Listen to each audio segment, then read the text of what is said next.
Hola gente, ¿cómo están? ¿Todo bien? Soy Nery Sousa, tu profe de espanhol, e estamos uma vez mais em nosso projeto do Governo, estava eu já falando espanhol, projeto do Governo Estadual do Maranhão, através da Secretaria Estadual de Educação, né? O nosso preparatório, cursinho pré-vestibular para o EMA, PAS e ENEM, tá bom? Então vem com a gente aqui absorver muitas informações. Olha só, vamos agora aqui dar continuidade com as expressões idiomáticas. O que é expressões idiomáticas? Existem dentro de cada idioma expressões, né? E essas expressões elas têm caído cada vez mais. Como é que você vai responder questões? Ah, Nery, eu não sei o que significa essa expressão. Através do contexto. A leitura de todo o texto vai te ajudar, né, nessa resolução da questão. E também, claro, você ter aí informações no seu próprio idioma. Às vezes também você saber ditados populares do português te ajuda bastante, tá bom? Olha só, a gente tem aqui um texto e nas questões do Enem, sempre vamos, né, o texto não tem título, a gente vai para a questão. Essa questão você vai obter muita informação. Bora lá. Questão 40. Nesse texto, que a gente vai já lê-lo, o autor demonstra como as diferentes expressões existentes em espanhol para se referir a esse amigo variam de função. Então, o que ele diz aqui? Dentro da língua espanhola, existem muitas expressões, né, para se determinar a palavra amigo. Isso depende de cada região. Variam de função, né, das peculiaridades dos subúrbios hispano-americanos, né? Para se referir a esse amigo, variam de função da força da conexão espiritual entre os amigos, né? Para se referir a amigo, variam em função do papel da amizade em diferentes contextos, ou para se referir a amigo, variam em função do hábito de reunir amigos em torno da mesa, ou para se referir a amigo, né, variam em função dos graus de intimidade entre os amigos. Então, mais uma vez lendo, nesse texto, o autor demonstra as diferentes expressões existentes no espanhol para se referir ao amigo, que variam em função de quê? Bora lá ler o texto. En los suburbios de La Habana, llamo amigo mi tierra o mi sangre. En Caracas, el amigo es mi pana o mi llave. Pana por panadería, la fuente del buen pan para las hambres del alma. Y llave por llave. Me dice Mar Benedet. Então vamos traduzindo aqui para vocês entenderem. Nos subúrbios da Habana, capital de Cuba, chamam, né, amigo de mi tierra, minha terra, ou mi sangre, meu sangue. Em Caracas, capital da Venezuela, el amigo es mi pana, ou mi llave. O amigo é meu, até é difícil traduzir essa palavra agora, pana, ao pé da letra, né? Aí seria o início da palavra panaderia na língua espanhola, né? Sentido aí de compartilhar, pão, etc. Tá? Então é mi pana, de panaderia, né? Ou mi llave, a minha chave. Pana por panaderia, pana por padaria, fonte do bom pão para as fomes da alma, certo? As fomes da alma ali no sentido da amizade. E chave de chave, tá? Me disse Mar Benedet. E me cuenta que quando vivia em Buenos Aires, em los tiempos del terror, ele levava 5 llaves ajenas em su llavero. 5 llaves. De 5 casas, de 5 amigos, las llaves que lo salvaram. Isso aqui, inclusive, é muito legal, muito forte. Eu já vou explicar o porquê. E me conta, né, Mar Benedet, e me conta que quando vivia no Buenos Aires, então a gente tinha ali, ó, Havana, Cuba, Caracas, Venezuela, né, e agora Buenos Aires, né. Nos tempos de terror, o que é tempo de terror? Ditadura, pessoal. Ditadura aconteceu em muitos países hispano-americanos, né, aqui da América Latina, inclusive. Tá? E aí, nesses tempos de terror, ele tinha no seu chaveiro, levava consigo 5 chaves ajenas, né? Alheias. Por quê? O que acontece? Se ele se sentisse ali perseguido por alguém, ele tinha 5 chaves. Porque às vezes não sabia se as mães ou a família estavam por perto e ele podia entrar em qualquer lugar, né? E ele diz, as chaves que o salvaram, né? As chaves que salvaram ele. Porque é justamente isso. Vamos supor, no tempo de ditadura ali, perseguição, ele podia entrar em qualquer casa dessas 5 chaves, né? Isso também é um papel de amizade, llave por llave, tá? Interessantíssimo esse texto aí. Então, bora lá. Nesse texto, o autor demonstra como as diferentes expressões, né? A gente já leu essas diferentes expressões existentes em espanhol, para se referir à palavra amigo, varia em função de quê? Das peculiaridades dos subúrbios hispano-americanos. Ele não fala de subúrbios, ele fala de um subúrbio, que é em Cuba. Alternativa completamente errada, tá? Ele fala, né, varia em função da força da conexão espiritual entre os amigos. Aqui é interessante que ele pegou a expressão conexão espiritual só porque tinha alma lá. Vou voltar para vocês o texto aqui, ó. Hambres, né, fomes da alma, porque ali é a divisão do pão, mas não tem nada a ver com a palavra amigo, né? Ali foi só uma continuidade. O espanhol, para se referir a amigos, varia em função de, olha só, do papel da amizade em diferentes contextos. Diferente contexto ali dos subúrbios de Cuba, diferente contexto, né, da mi tierra, mi sangue, no sentido do povo cubano ali, né, da Revolução Cubana, mi tierra, que eles defendem, eles gostam muito daquele lugar, né, e mi sangue, no sentido dessa revolução. Caracas, né, panaderia, pão, alma, não é isso? A Argentina ali, llave por llave, chave por chave. Então, o papel da amizade em diferentes contextos. Vale entender que ele citou bem. Nesse texto, a palavra amigo, ela é utilizada aí com função do papel da amizade em diferentes contextos. Beleza? A alternativa correta, letra C. Questão tranquila para ser respondida. Tá? Vamos lá. Próxima questão. Nós temos um texto aqui também que já diz o seguinte. Los niños de nuestro olvido. O que quer dizer a tradução desse texto? As crianças do nosso esquecimento. Vai servir bastante para a questão que a gente vai responder. Mais uma vez, as crianças do nosso esquecimento. Bora lá. Questão 41, Enem 2022, agora recente também. No texto, a expressão un mañana sin sol é usada para concluir uma crítica. Olha como ela te leva já para a conclusão. Então, se a questão está dizendo que essa expressão foi utilizada para concluir tudo que foi dito, então tudo que foi dito é a causa para ela, certo? É usado para concluir uma crítica. Está criticando o quê? O descaso diante da problemática de crianças em situação de rua, não é? Essa expressão, un mañana sin sol, uma manhã sem sol, é utilizada para criticar a violência característica do cotidiano das grandes metrópoles. É utilizada como estímulo, né, para fazer crítica, né, para concluir a crítica, em estímulo à mendicância nos centros urbanos. Letra C, aqui eu vou dar uma pausa, estímulo à mendicância nos centros urbanos. Pessoal, cuidado com as alternativas assim absurdas. Estimular a mendicância. Quem quer ser mendigo, gente? Ninguém quer ser mendigo, né, pessoal? Então, cuidado com as alternativas que são absurdas. Estimular a mendicância nos centros urbanos. Não é porque às vezes a pessoa ali contribui com algum valor que ela está estimulando a mendicância. Ela talvez ali esteja ajudando para alimentação, para fazer alguma coisa. A pessoa que está pedindo. Não se estimula a mendicância. Ninguém quer ser mendigo. Então a gente elimina essa alternativa aí antes de ler o texto. Então, un mañana sin sol é utilizada para concluir uma crítica, né, à tendência de informalização do trabalho ou uma crítica à falta de serviços de saúde adequados. Bora lá. Como eu disse para vocês, los niños de nuestro olvido, né? As crianças do nosso esquecimento. Bora ler o texto.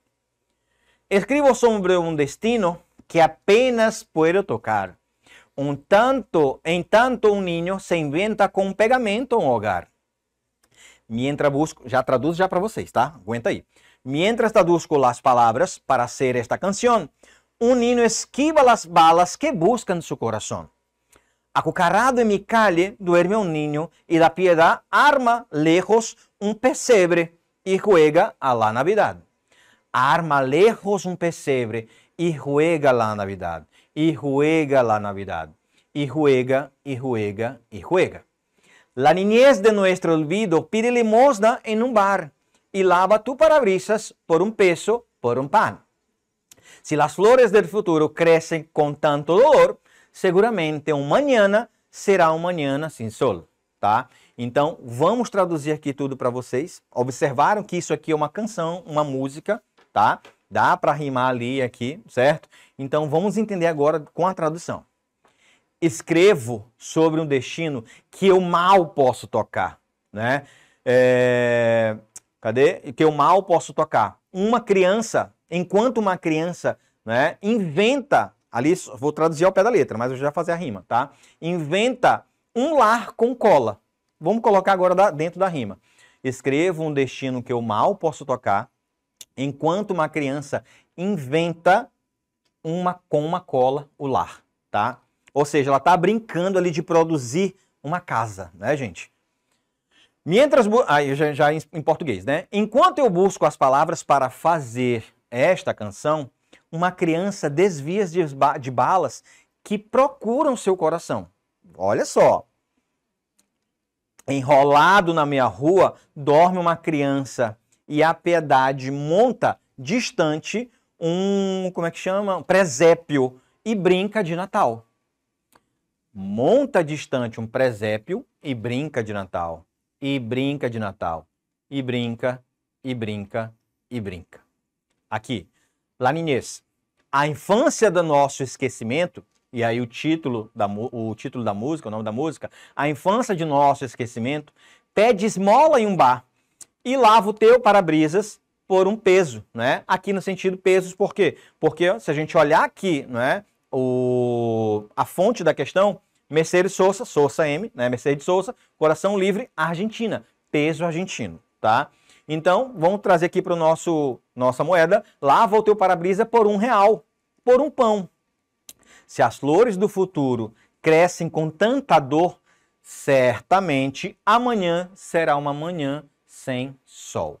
Então, olha só, no texto a expressão um mañana sem sol é usada para concluir uma crítica ao ou a descaso diante da problemática de crianças em situação de ruas.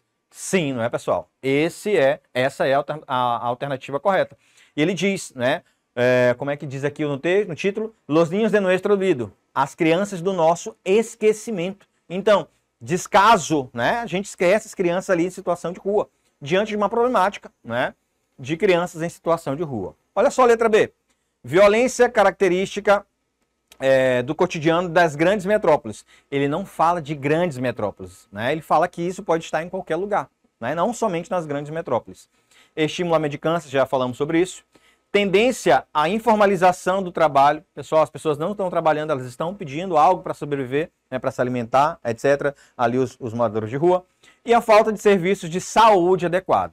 Nem se fala em situação de serviço de saúde muito menos adequado, né? O que falta aí é esse serviço de qualidade de vida para tirar essas pessoas da rua, tá? Então, a alternativa correta, letra A. Canção maravilhosa, não é?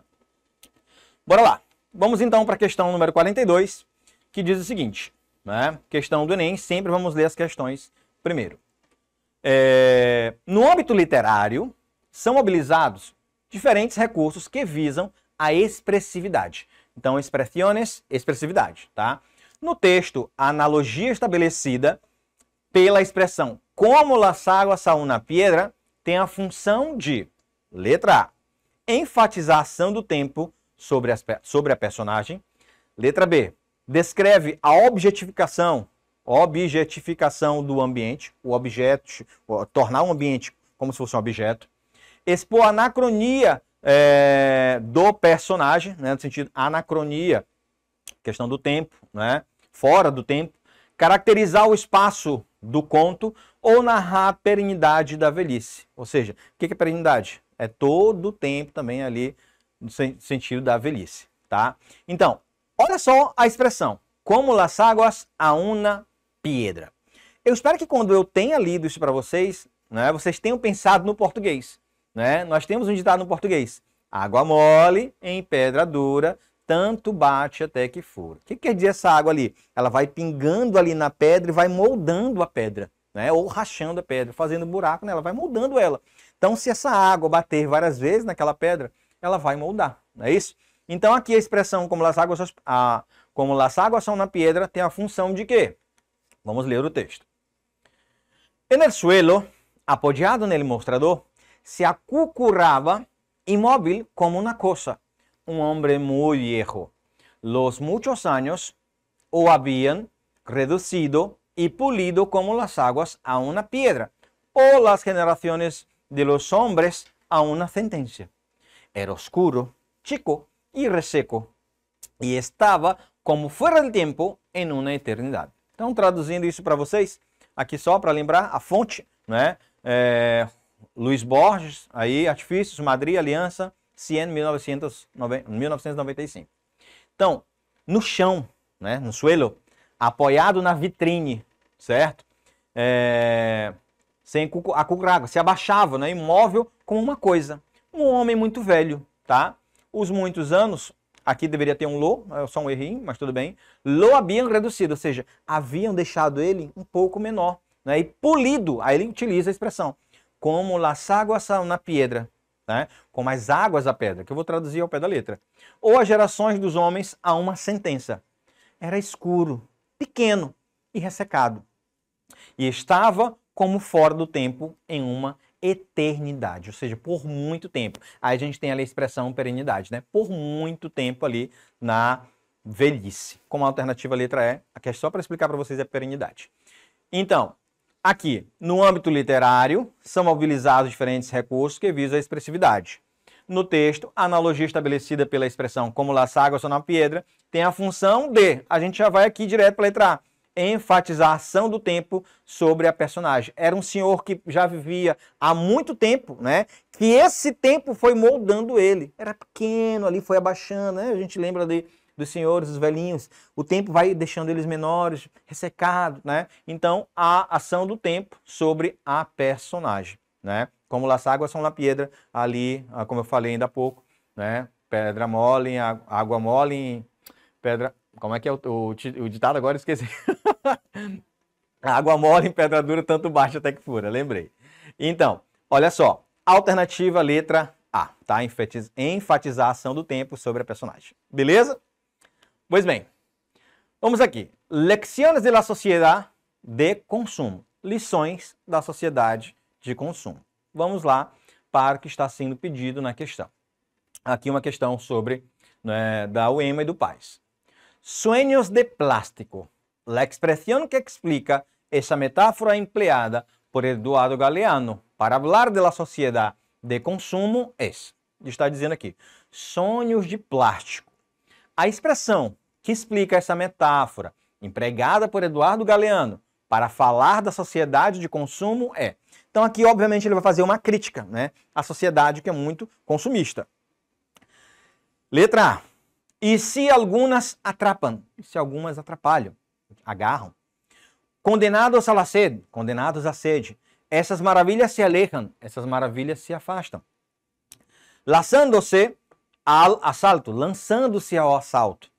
Van a parar a la cárcel, vão parar na prisão. Então ele quer saber sobre a expressão sueños de plástico, né? Empregado por Eduardo Galeano para falar na sociedade. Está explicando o quê? Qual dessas alternativas é a correta? Vamos lá ao texto. Lecciones de la sociedade de consumo. Então, o texto vai falar sobre as lições da sociedade de consumo. A sociedade que hoje em dia é muito consumista, né? El suplicio de Tántalo atormenta los pobres, né? Então, o suplício de Tántalo tormenta os pobres. Condenados a la sed e al hambre. Estão também condenados a contemplar os manjares de la publicidade, que la publicidade oferece. Então, condenados à sede e à fome, estão também condenados a contemplar os manjares. O que são os manjares? Ali os sabores, as delícias, as riquezas, né, que a publicidade oferece. Quando acerca la boca ou estira la mano, essas maravilhas se alejam. Então, quando você aproxima a boca ou estira a mão, essas maravilhas se afastam. Tá aí a crítica, tá? E se alguma atrapam, lançando-se ao assalto, van a parar a la cárcel ou ao cemitério. E se alguma, né, te agarra, lançando-se ao assalto, vão parar na prisão ou no cemitério. Manjares de plásticos, sueños de plásticos. Essa é a expressão que ele queria saber, lembra? Né? Ali, manjares de plástico, quando ele fala mais uma vez, riqueza, sabores, ideias de plástico, sonhos de plástico. Então, plástico ali no sentido mais fraco, né? Então, bora lá. É de plástico el paraíso que a televisão promete a todos e a poucos otorga. Então, é de plástico o paraíso que a televisão promete a todos e poucos têm, né? E a poucos dão. A seu serviço estamos, né? Ao seu serviço nós estamos. En esta civilização, donde as coisas importam cada vez mais e as pessoas cada vez menos, né? E nesta civilização, onde as coisas importam cada vez mais e as pessoas cada vez menos. Los fines han sido sequestrados por los medios. Os fins foram perdidos pelos meios. Las cosas te compran, el automóvil te maneja, la computadora te programa e la tele te vê. Então, as coisas te compram, e ao contrário aí, não é isso? O carro te dirige, o computador te programa e a televisão te vê. Então, sonhos de plástico, sonhos ali poucos, né? Que não são firmes, né? A expressão que explica essa metáfora empregada por Eduardo Galeano para falar da sociedade de consumo é aqui, ó, essas maravilhas se afastam. Então, por que um sonho de plástico, maravilha, se afasta? Como eu explico, sonho de plástico, aquilo que não é existente, não é algo concreto, não é algo objetivo, né? E ele fala ali no início que a pessoa olha a publicidade, mas na hora ela não tem. Então é um sonho ali que ele não tem muita resistência, não é isso? Então se afasta. Mostra-se uma coisa e entrega-se outra para a sociedade. Beleza? Alternativa correta, letra C. Tá? Bom, aqui a gente já tem uma outra questão que é sobre o pais e a Uema. Inclusive, essa questão dá para ser respondida porque a gente já viu recentemente essa expressão, tá? Vamos lá. Observando-se atentamente a vinheta arriba, observando atentamente a tira acima, né? Se compreende que a expressão echa de menos, tu já sabe que é isso que a gente já viu, tá? Echa de menos é sentir saudade. Proferida por um de los sobrinos del Pato Donald, denota em relação al ave um sentimento de. Então, proferida, ou seja, dita por um dos sobrinhos do Pato Donald, denota, né, em relação à ave um sentimento de vontade da ave em ficar na gaiola, culpa por parte dos sobrinhos de Pato Donald, tristeza pela qual passa o papagaio, né? Desejo por parte dos sobrinhos em livrar-o da jaula. Letra E, saudade que sente o papagaio em ser livre. Então, sem precisar ler o texto, a gente já sabe que essa expressão echa de menos é sentir saudade. Qual a alternativa correta que está aqui? Essa, mas eu vou voltar para ler o texto. Bora lá. Creo que não é justo mantenerlo en una jaula. Diz aqui os dois patinhos, né? Eu acho que não é justo deixá-lo aí numa jaula. Aí o último diz, se echa de menos volar. Ou seja, sim, sente saudade de voar. Então a expressão echa de menos, aqui ó, saudade que sente o papagaio em ser livre. A alternativa correta, letra E. Tá bom, pessoal? Então a gente fica por aqui. Acesse aí o material, nosso material no link, tá? Para mais informações, venham com a gente, plataforma Gonçalves Dias. Hasta luego.